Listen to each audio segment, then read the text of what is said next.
Santana, sob o ponto de vista da história, sob o ponto de vista do fato histórico, não é relevante. Não há nada na história de Santana que eu saiba que mereça um registro significativo, né?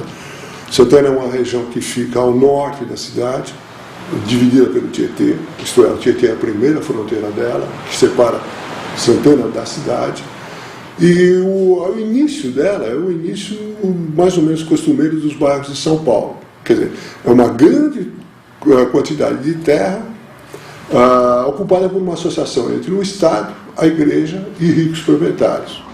Evidentemente, essas proporções foram se desfazendo depois, principalmente os ricos proprietários. E se tornou um bairro, conforme ele se configurou a partir de 1942. 1942 é uma data fundamental do bairro, porque é a inauguração da Ponte das Bandeiras. Isto é, quando o Tietê passa a ser transposto de uma maneira, digamos, mais cômoda e mais fácil. Isso se dá em 1942. A proximidade do bairro com o rio Tietê dá ao bairro características muito especiais. As terras que ficam próximas ao Tietê são facilmente alagadas. Portanto, no início da povoação do bairro, estou falando até da década de 40 ou mais até, essas terras não eram povoadas, digamos assim, não eram ocupadas, né? Eram enormes vazios.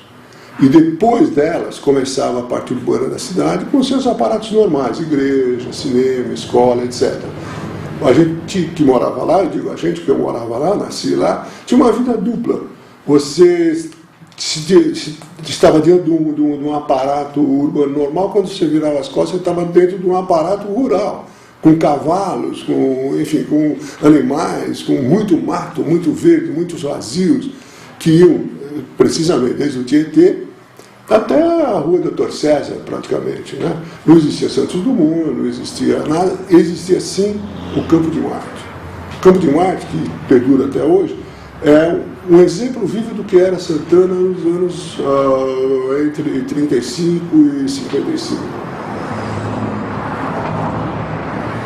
O apogeu desse bairro entre rural e urbano ocorreu entre 1945, fim da guerra, e 1955. Durante esse período, o bairro teve essa identidade, digamos assim, para usar essa palavra, né? A partir de 1955, começa uma transformação provável, de uma data 1955, mas uma data aproximada, começa uma transformação que se abate não só sobre Santana, mas sobre todos os bairros de São Paulo. A transformação ocasionada pela industrialização rápida, pela mudança de costumes rápida, pela massificação, começa a chegar gente em quantidade muito grande, cujos resultados começam a ficar visíveis, para mim pelo menos, lá por 1970. Em 1970 o Brasil realmente entra numa fase em que começa a se sentir diante dos olhos a destruição de uma coisa por outra, né? Como a substituição de um tipo de vida por outro tipo de vida.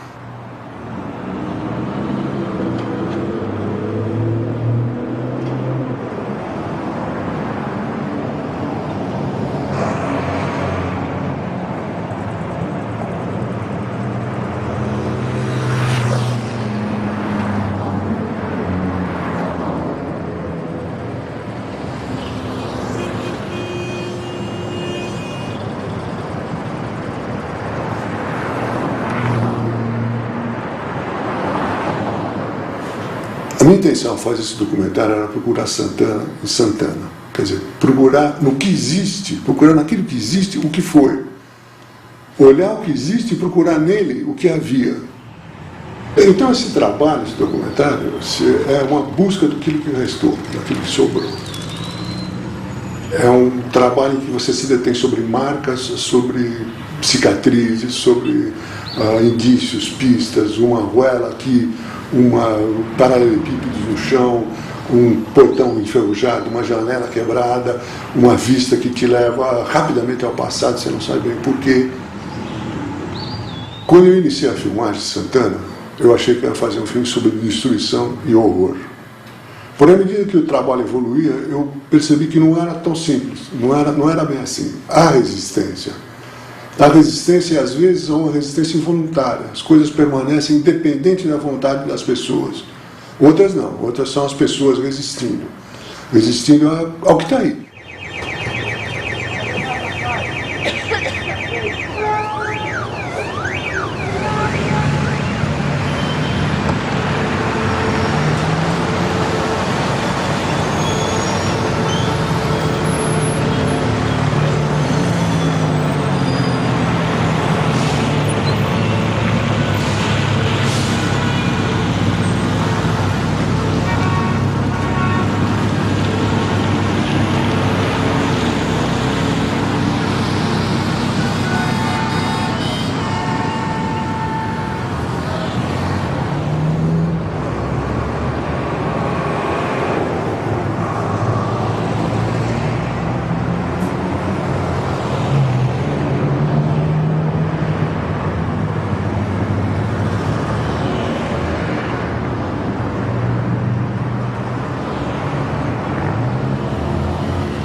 Daí então eu passei a procurar esses fenômenos de resistência. Eu vou dar um exemplo. Por exemplo, um trem. Não há mais nada que lembre o trem da Cantareira que passava por Santana e que era por décadas, era o transporte do bairro, e não só o transporte do bairro, como um elemento fundamental da cultura do bairro. Até os horários do bairro eram quase determinados pela passagem do trem. Desse trem, há muito tempo desaparecido, parece que não existe nada. Mas se alguém olhar de repente para uma parede enegrecida que tem no fim da Alfredo Pujol, vai ver a velha estação. De repente, percorrendo a Alfredo Pujol, na altura do quartel, há uma curva muito suave, que é uma curva que só podia ser um trilho de trem a percorrer. Estradas não comportam esse tipo de curva, ninguém faz uma curva daquela. E lá mesmo existem outras casas, com as janelas feitas e emolduradas de uma maneira extremamente peculiar, que só podiam essas casas estar de costas para uma ferrovia. E se você olhar da janela do seu carro, de repente, você vai ver o que se vê da janela do trem. Às vezes você consegue ver alguma coisa do que se vê do trem. É só exercitar a imaginação. De certa forma, esse trem existe ainda. Se alguém não tiver nenhuma imaginação, olha o metrô. Ele passava exatamente onde passa o metrô, na Avenida Cruzeiro do Sul, ocupando inclusive os mesmos trilhos. Algumas coisas eu nem preciso imaginar, como é o caso do velho Grupo Escolar Buenos Aires, que hoje evidentemente tem outro nome, mas está lá inteirinho, resistindo exatamente onde sempre esteve, na Avenida Cruzeiro do Sul.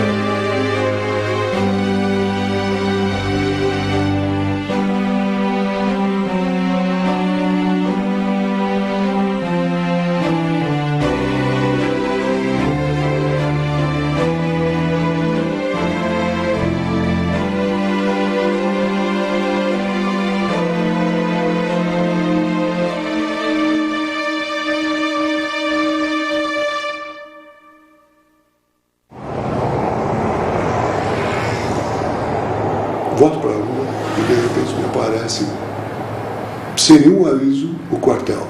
O velho quartel, meio estragado, meio maltratado, com aquele aspecto de quartel de desenho animado, que não é muito um quartel real, não imagina esse quartel nos dias de hoje, com aquelas sentinelas, mas que povoaram toda a minha infância, que era tão próxima da guerra.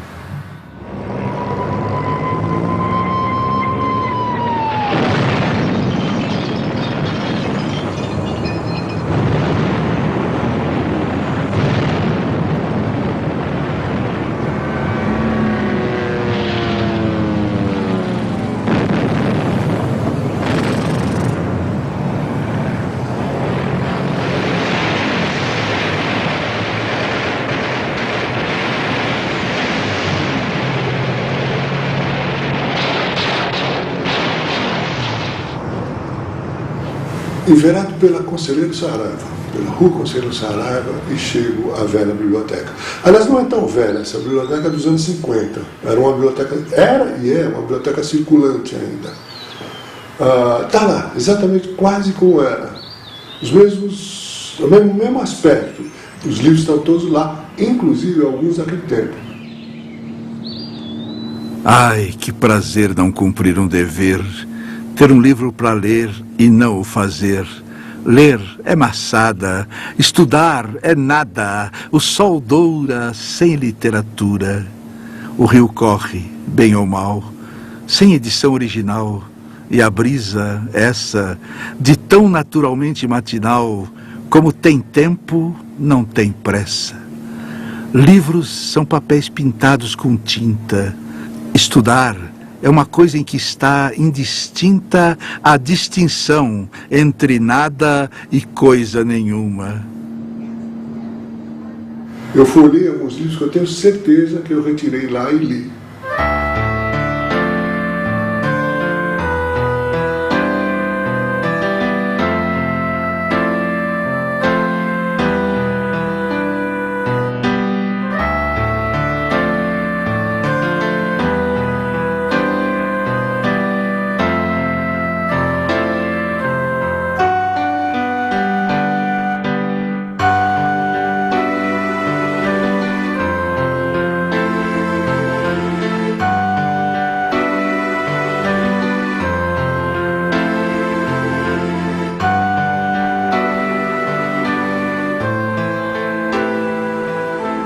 Ando pelas ruas e não sei se procuro o CEDOM, o Colégio Estadual Dr. Otávio Mendes, famosa instituição de ensino de Santana da época, muito conceituada, ou se eu procuro o desaparecido Cine Hollywood, que era o templo de diversão do bairro. No caminho para o cinema acontece um fato inesperado. Começa a soar um sino. E eu me lembro imediatamente do sino da Igreja Matriz de Santana, até porque era ele mesmo. Como ele toca há muitos anos, há muitas décadas, exatamente em 3 horários. Às 6 da manhã, ao meio-dia, às 6 horas da tarde. Certamente é uma das pouquíssimas igrejas de São Paulo que mantém ainda esse hábito. O único problema é que não se vê mais a igreja de todos os pontos do bairro como se via anteriormente. A igreja agora é só vista quando se chega perto.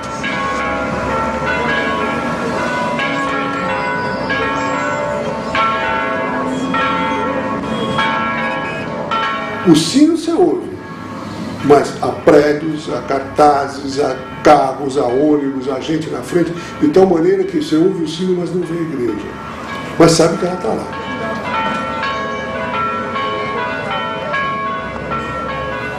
Agora sim, o cinema. O velho Cine Hollywood com 1.100 lugares, alguma coisa parecida com isso. Ele era tão grande que ele continha dentro das suas instalações o Shopping Santana. Ele contém dentro das suas instalações o Shopping Santana. O shopping todo é dentro do que foi o cinema. Esse cinema pode reaparecer subitamente. Nos momentos de calma, se alguém chegar perto, pode vê-lo como ele era. Pelo menos imaginar como ele era. Porque, eu repito, é mais importante imaginar do que ver. O Cisne Negro, Tara Power e Maureen O'Hara. O Matador, Gregory Peck e Jim Parker. 7 Homens e um Destino, Yul Brynner, Charles Bronson. Anastasia, Ingrid Bergman, Yul Brynner. O Julgamento de Nuremberg, Burt Lancaster e Judy Garland.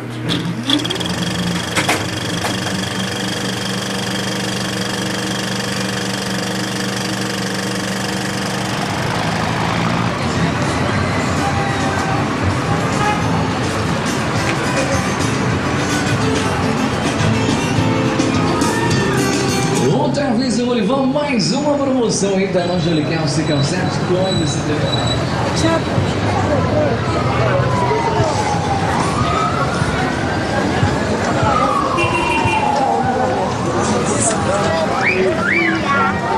Caos, confusão, mais caos, barulho, poluição, desordem, tornando irreconhecíveis ruas como Gabriel Pisa, com Leite de Moraes, Duarte de Azevedo, Tarzan, Ezequiel Freire, Zucchini, Conselheiro Saraiva, Alfredo Pujol, que, claro, evidentemente, sobretudo, talvez voluntários da pátria.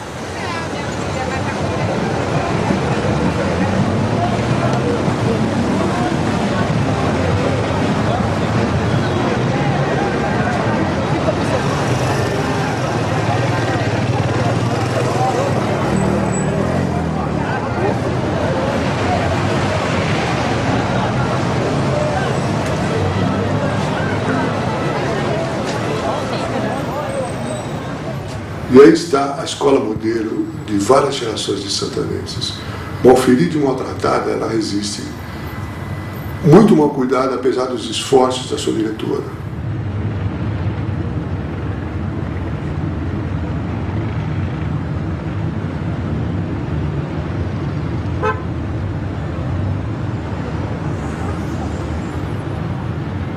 Mas, de repente, eu entro no anfiteatro. E eis que a escola reaparece diante de mim como se saísse do passado. No anfiteatro eu reconheço a velha escola. Aquelas velhas cadeiras de madeira, como elas eram. E principalmente o velho piano. O velho piano que está lá certamente desde o meu tempo.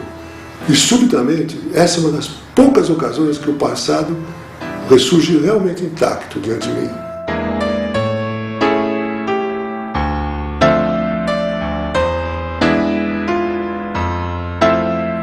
Saio de novo pelas ruas e na Rua Salete encontro uma vila. Na Rua Ezequiel Freire, uma outra vila. Na Rua Voluntários, uma outra vila. E mais outra vila. E percebo que vilas são locais de resistência. Resistência não só contra a violência que existe, mas principalmente resistência a favor de um tipo de vida que se perdeu.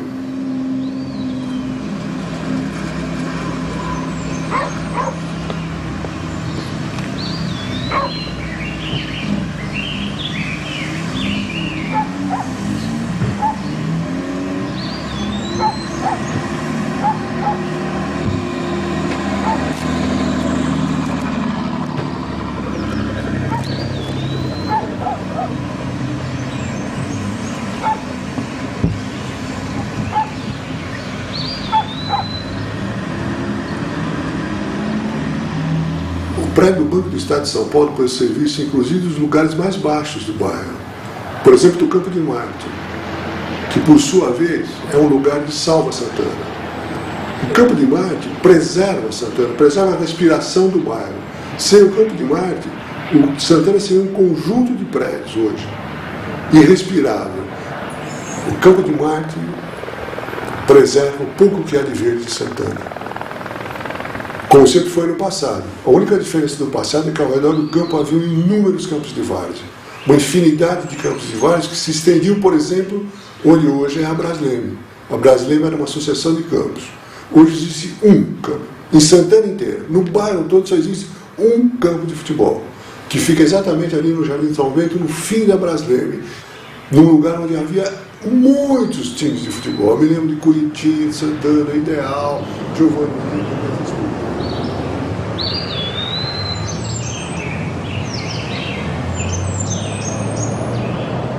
O antigo morador de Santana sabe que faz parte de uma guerra perdida. Cara. Porra, quanto tempo, cara? Ninguém detém a especulação imobiliária, ninguém detém esse tipo de vida, a trepidação dos tempos atuais, a velocidade dos tempos atuais, a transformação que ele está exercendo sobre as coisas e as pessoas.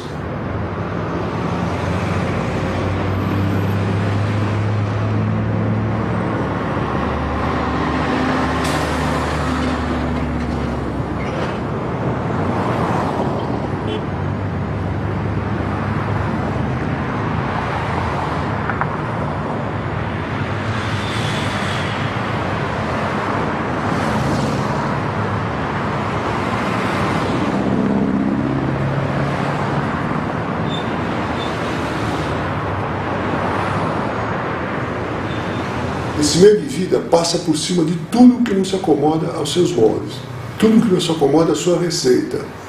E, portanto, eu não sei até quando esses núcleos de resistência vão durar.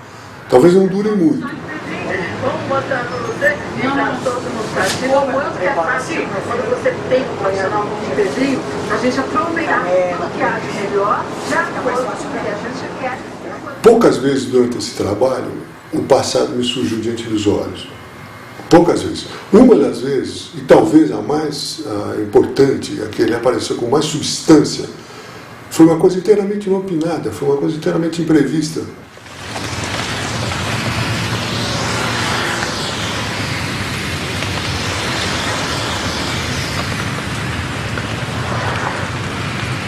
E de repente, no meio da água, eu pude vislumbrar o bairro.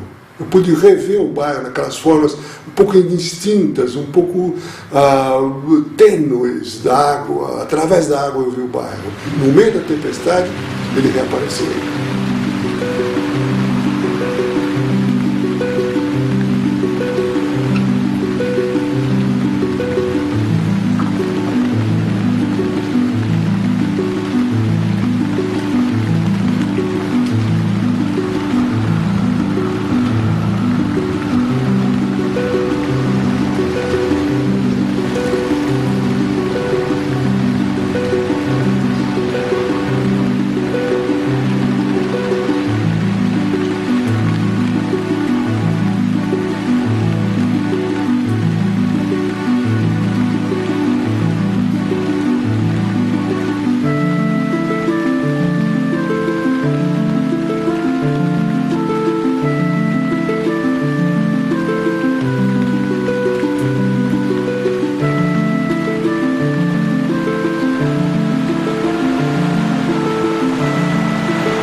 Parece que a chuva me fez bem. Levou consigo tudo que era desagradável e me transmitiu alguma esperança no bairro. Eu queria terminar com essa imagem de resistência e de esperança. Chegando no Mirante, e o Mirante é o lugar mais alto de Santana, é aquele lugar onde é medida a temperatura de São Paulo, de repente me apareceu um garoto, um menino. Um menino e uma pipa.